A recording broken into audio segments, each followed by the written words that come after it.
Hey guys, स्वागत है आपका मेरे चैनल सरकारी बाबू में। तो गाइस, आज हम सीसीएस कंडक्ट रूल 1964 पढ़ेंगे। ये अभी क्लास 1 है आज, है ना। इसके बाद हम नेक्स्ट क्लास में इसके आगे के रूल्स भी पढ़ेंगे। तो आज कोशिश करेंगे जितने ज़्यादा रूल्स कवर हो सकेंगे वो हम इस क्लास में कवर करेंगे। तो गाइस, ये 13 नवंबर 1964 को आए थे। ये डायरेक्ट क्वेश्चन पूछ लेता है कि सीसीएस कंडक्ट रूल कब आए, तो 30 नवंबर 1964 आपको याद रखना है। इम्पॉर्टेंट डेट है। और इसमें सबसे ज़्यादा इम्पोर्टेंट पॉइंट जो है कि ये अप्लाई किस पे होते हैं। तो गाइस देखिए, ये अप्लाई होते हैं जो सिविल सर्विस या सिविल पोस्ट के अगेंस्ट अपॉइंट हुए हैं, या डिफेंस में, जो डिफेंस के अंदर जो आर्मी पर्सनल होते हैं, और साथ में सिविल पोस्ट भी होती हैं वहाँ पे, तो सिविलियन इन डिफेंस, इन पे भी सीसीएस कंडक्ट रूल 1964 अप्लाई होंगे।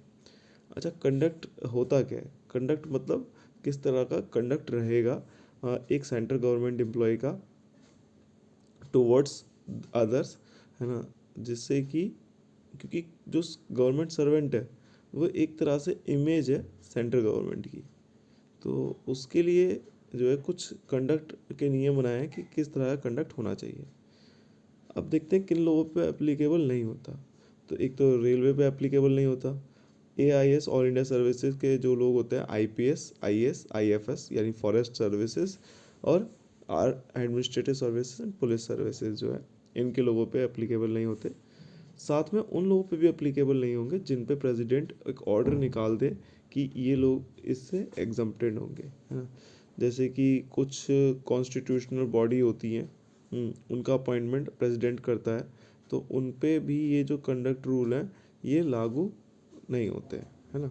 चेयरमैन मेंबर पे ये जो नियम है, अगर प्रेसिडेंट इनको एग्जम्प्ट कर दे, है ना, तो इनके हेड पे ये नियम एप्लीकेबल नहीं होते। फिर नेक्स्ट है, अच्छा, टेम्परेरी ट्रांसफ़र पे अगर डेपुटेशन पे गवर्नमेंट सर्वेंट कहीं चला गया तो क्या कंडक्ट रूल लागू होंगे? जैसे रेलवे, ये जहाँ पे कंडक्ट रूल लागू नहीं होते, जैसे रेलवे पे लागू नहीं होते, और सेंट्रल गवर्नमेंट एम्प्लॉई यहाँ ट्रांसफ़र चला गया, तो उस पर क्या तब भी कंडक्ट रूल एप्लीकेबल होंगे? हाँ जी, ये रूल तब भी उस पर एप्लीकेबल होंगे। अच्छा, एक बहुत इंपॉर्टेंट पार्ट है, ये जीआईडीज़ हैं, गवर्नमेंट ऑफ इंडिया डिसीजंस आए थे, तो जो किसी रूल में नहीं थे, तो उसमें कुछ जीआईडीज़ निकाल के गवर्नमेंट ने उनमें इंस्ट्रक्शन दिए। जैसे कि ऑनररी वर्कर्स, है ना, बहुत इंटरेस्टिंग है और बहुत मज़ा भी आएगा आपको इनको पढ़ के। तो इनको देख लेते हैं थोड़ा। तो ऑनररी वर्कर्स कौन होते हैं? सबसे पहले तो ये समझते हैं, ऑनररी वर्कर्स ये किसी ऑनरेरियम या किसी पैसे के लिए काम नहीं करते, मेहनत आने के लिए काम नहीं करते, ये अपने ऑनर के लिए काम करते हैं, अपने सम्मान के लिए काम करते हैं, ठीक है। तो अब इस केस में क्या होगा, है ना, तो ऑनरेरी वर्कर्स जो हैं ये सैलरी भी नहीं लेते हैं, है ना।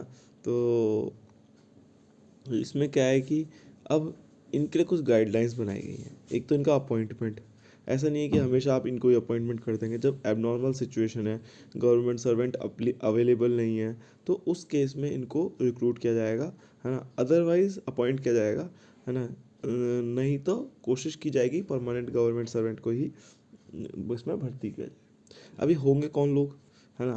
तो इसके लिए 3 तरह के ये लोग हो सकते हैं, जिन्होंने कोई मेरिटोरियस सर्विस प्रोवाइड की हो अपनी फील्ड में, या बहुत प्रसिद्ध रहे हो, फेमस रहे हो, एमिनेंट पब्लिक लाइफ में एमिनेंट रहे हो, पूरा पब्लिक उनको जानता हो। और साथ में एक जो इनकी इंटीग्रिटी की रेपुटेशन जो है वो एक मेंटेन होनी चाहिए, कि मतलब ये भारत की अखंडता और इंटीग्रिटी को बना कर रखेंगे। अच्छा, और इसमें तीसरी कंडीशन जो है, पहले कंडीशन आपने देखी एबनॉर्मल सिचुएशन में, दूसरा कौन से पर्सन इसमें वो रिक्रूट होंगे, अपॉइंट होंगे, तीसरा सिर्फ ये एडवाइजरी कैपेसिटी में अपॉइंट होंगे, है ना। ऐसा नहीं है कि इनको पावर दे दी जाए कि आप डिसीजंस लो या कुछ लो, डिसीजंस ले सकते हैं, सिर्फ एडमिनिस्ट्रेटिव वर्क देख सकते हैं। तो ये ऑनररी वर्कर्स रहेंगे, ठीक है। उसके बाद ये इनको सैलरी दी जाएगी, नॉमिनल सैलरी 1 रुपये की। अब 1 रुपये का जो किस्सा है ये भी बहुत अच्छा है कि क्यों 1 रुपये दिया जाता है इनको, है ना। तो वो भी देखते हैं हम आगे। और साथ में एक ऑफिशियल सीक्रेट एक्ट पे हर गवर्नमेंट एम्प्लॉय को साइन करना होता है कि वो कुछ भी ऑफिशियल इन्फॉर्मेशन बाहर पब्लिक में किसी के साथ शेयर नहीं करेगा, तो वो भी इनको फॉलो करनी पड़ेगी। अच्छा, नॉमिनल सैलरी ऑफ 1 रुपये क्यों दी जाएगी? देखो, अब कंडक्ट के नियम इन पे लागू हों तो उसके लिए अगर ये सैलरी नहीं देंगे तो इन पे कंडक्ट के नियम भी लागू नहीं होंगे। तो इसके लिए इनको 1 रुपये की सैलरी का प्रावधान किया गया है, जिससे इन पे कंडक्ट के रूल एप्लीकेबल कराए जा सकें। ठीक है, तो ये ऑनररी वर्कर्स पे भी जो रूल होते हैं, कंडक्ट रूल, वो उस पर एप्लीकेबल होते हैं। अच्छा, अभी इनमें रिलैक्सेशन भी है कि किन लोगों को इन रूल्स से रिलैक्स किया जा सकता है ना। आपने पांचों रूल देखे, जैसे कि कैसे अपॉइंटमेंट होगा इनका, पर्सन कहाँ से होगा, है ना, सिर्फ एडवाइजरी कैपेसिटी में काम करेगा, है ना, 1 रुपये की सैलरी लेगा और ऑफिशियल सीक्रेट एक्ट से गवर्न होगा। ठीक है, तो इसमें रिलैक्सेशन किन को दिया गया है? तो रिलैक्सेशन दिया गया है, देखिए, अब इसमें कुछ ऐसे लोग भी होते हैं जो कि जिन्होंने अच्छी खासी हाई पोस्ट जो है वो होल्ड की होती है गवर्नमेंट ऑफ इंडिया में अच्छे की पोजीशन में रहे होते हैं, डिसीजंस लिए होते हैं, है ना। तो उन्हें एडवाइजरी कैपेसिटी में खाली नहीं मतलब ऐसा नहीं इनको एडवाइजरी कैपेसिटी में ना रखा जाए, बहुत एक्सपीरियंस्ड होते हैं, तो उस केस में इन्हें एडवाइजरी कैपेसिटी में भी डाला जा सकता है। ठीक है, जैसे कि हमने अभी देखा था कि खाली एडवाइजरी कैपेसिटी में अपॉइंट होंगे, तो इस केस में उनको रिलैक्स किया जा सकता है। ठीक है, दूसरा है कि प्रोमिनेंट इन पब्लिक लाइफ। अब जैसे prominent in public and political life में मतलब ऐसे कि कोई हमारा एमपी एमएलए है ना, या मोदी जी खुद कह दें कि मैं जो है ऑनरेरी सर्विसेज अब प्रोवाइड करना चाहता हूँ। तो अब क्या होगा कि prominent in public and political life है, तो उसमें कुछ कंडक्ट के नियम होते हैं, जैसे कि रूल नंबर 5 में देखेंगे कि पॉलिटिक्स, इसको याद करने का तरीका इस तरह याद रखिएगा, पैसे 5 पैसे पॉलिटिक्स, है ना। तो उसमें क्या है कि पॉलिटिक्स में पार्ट लेने से रोका जाता है रूल नंबर 5 में, कि गवर्नमेंट एम्प्लॉय पॉलिटिक्स में पार्ट नहीं लेगा। लेकिन अब वो पॉलिटिकल लाइफ में इतना प्रोमिनेंट है, तो वो उसमें कैसे बच सकता है, तो उसको इस रूल नंबर 5 से भी रिलैक्स किया जाता है।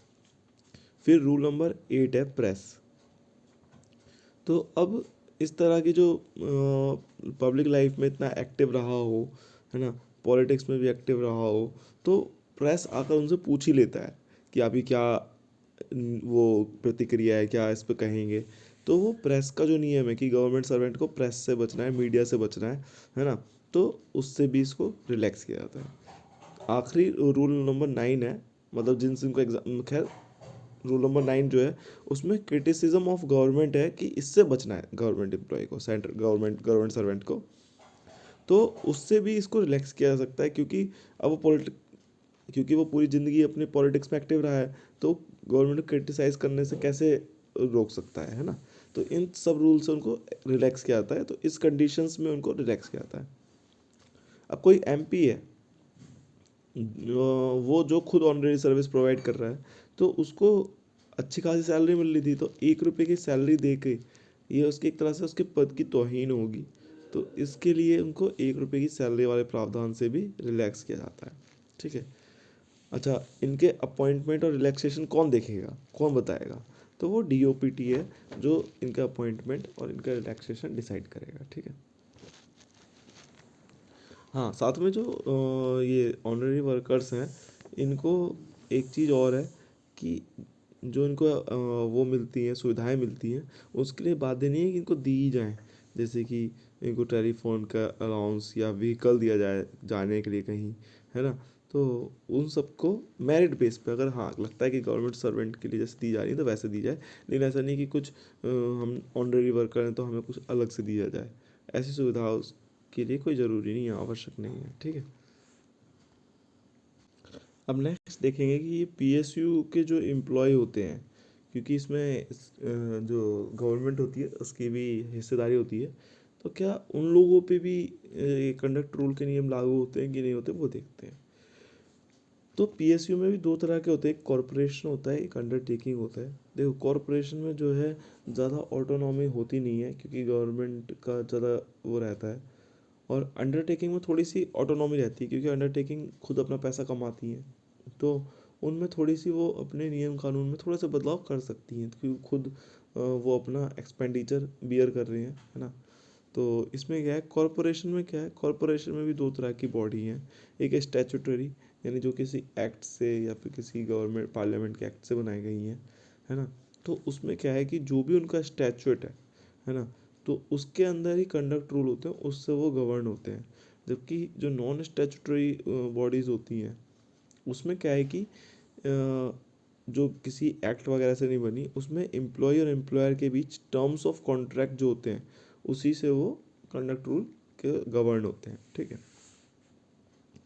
अच्छा, अब अंडरटेकिंग का देख लेते हैं। तो अंडरटेकिंग में दो तरह की होती है, एक तो पूरी तरह से फाइनेंस्ड बाय सेंट्रल गवर्नमेंट। ठीक है। तो उसमें सीसीएस रूल जो पूरी तरह से फाइनेंस कर रही है, तो उन्हें पूरे रूल भी सरकार के फॉलो करने पड़ेंगे। सीसीएस के सेम रूल होते हैं, बस नाम बदल देते हैं वो थोड़ा सा, और थोड़े से चेंजेस कर देते हैं। बाकी वो सीसीएस के ही पूरे नियम कानून फॉलो करते हैं। जो कंट्रोल्ड है ना, या पार्टली फाइनेंस्ड है, जैसे कि एनटीपीसी, एनएचपीसी, भेल, गेल, तो इसमें जो पार्ट कुछ पैसा सरकार का होता है, तो उस केस में क्या होता है कि ये पीएसयू जो है इन सीसीएस रूल्स में कुछ मॉडिफिकेशन करके और उनको अप्लाई कर देती है, दे देती है, तो उस तरह से लागू होते हैं। ठीक है। अब गवर्नमेंट कुछ कमेटी बनाती है, कुछ बोर्ड बनाती है, तो उनमें जो चेयरमैन होते हैं और उनके कुछ मेंबर्स भी होते हैं उसके अंदर, तो क्या उन लोगों पे सीसीएस कंडक्ट रूल एप्लीकेबल होंगे? तो जी हाँ, उन पे भी सीसीएस कंडक्ट रूल कमेटी या बोर्ड पे भी एप्लीकेबल होते हैं, है ना। जैसे कि अभी एक कमेटी है वन नेशन वन इलेक्शन, इसमें जो प्रेसिडेंट हैं, जो फॉर्मर प्रेसिडेंट है, उनको उसका चेयरमैन बनाया गया है, तो उन पे भी ये सीसीएस रूल एप्लीकेबल होंगे। अच्छा, फिर पोस्टल डिपार्टमेंट के बारे में भी इसमें एक्सप्लेन किया है कि इसमें एक्स्ट्रा डिपार्टमेंटल एजेंट होते हैं, है ना। तो जैसे कि महिला सशक्तिकरण के लिए इसमें जो आप यहाँ पे इंश्योरेंस, एमआईएस, कई तरह की स्कीम्स होती हैं पोस्ट ऑफिस की, तो उनको कराने के लिए यहाँ पे वो पोस्टल सखी बनाई जाती है। तो वो जो है इसमें काम करती है, जिसके बदले उनको कुछ कमीशन दिया जाता है। तो क्या उन पे ये नियम कानून लागू होंगे, सीसीएस कंडक्ट रूल लागू होगा? तो उसको देख लेते हैं। तो उसमें क्या है कि कहा गया है कि इन लोगों पे कोई कंडक्ट रूल एप्लीकेबल नहीं होंगे, क्योंकि सिर्फ ये एजेंट है, कमीशन बेसिस पे काम कर रहे हैं। ठीक है।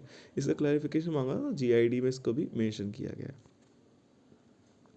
अच्छा, अब जो है ये वाला इंपॉर्टेंट पार्ट थोड़ा इंटरेस्टिंग भी है ना। अब मिनिस्टर क्या करते हैं, जो मिनिस्टर वगैरह होते हैं, है ना, तो ये एक तो इनके पास अपना जो पर्सनल स्टाफ होता है, वो तो एक तो सेंट्रल गवर्नमेंट वाले होते हैं, रेगुलर गवर्नमेंट एम्प्लॉयज होते हैं, कुछ ये अपने साथ भी बंदों को लाते हैं, प्राइवेट पर्सन, है ना। तो इनको सारी सुविधाएं मिनिस्टर वाली जैसी मिलती है, जैसे गवर्नमेंट एम्प्लॉय होते हैं, जैसे उनको सुविधाएं मिलती हैं वैसे इनको भी मिलती हैं, है ना। तो अब क्या है कि उनको ऊपर भी, है ना, वो को टर्मिनस होते हैं, जब तक मंत्री जी का कार्यकाल है तब तक वो रहेंगे, तो उस तरह से को टर्मिनस होते हैं ये, है ना। जब तो उस केस में इन पे भी सीसीएस कंडक्ट रूल अप्लाई होंगे। अच्छा, ये भी एक मिनिस्ट्री डिपार्टमेंट कैंटीन जो है, जैसे हमने देखा होगा कुछ मिनिस्ट्री में, है ना, डिपार्टमेंटल कैंटीन होती है ना। पहले वहाँ का स्टाफ जो है इनसे गवर्न नहीं होता था कंडक्ट रूल से। इसके बारे में हम उसमें भी पढ़ेंगे, जब इसमें जो हम FRSR रूल पढ़ेंगे, है ना, उसमें भी देखेंगे। डिपार्टमेंटल कैंटीन को काफ़ी समय तक इनके अंदर रखा नहीं गया था, उन्हें कॉन्ट्रैक्ट पे रखा जाता था, तो उन पर कोई कंडक्ट रूल लागू नहीं होते थे। लेकिन बाद में उन्हें एज ए रेगुलर एम्प्लॉय रख लिया गया, तो वो पेंशन रूल और इन सब के लिए एलिजिबल हो गए। तब से जो है इन पे भी जो रूल है कंडक्ट रूल, वो एप्लीकेबल होने लग गए। ये नॉन स्टैट्यूटरी बॉडी होती है, उसके डिपार्टमेंटल कैंटीन्स जिनमें सब्सिडाइज रेट पे आपको सब कुछ मिलता है ना, तो वो उन पे भी अब ये नियम कानून एप्लीकेबल होने लग गए हैं।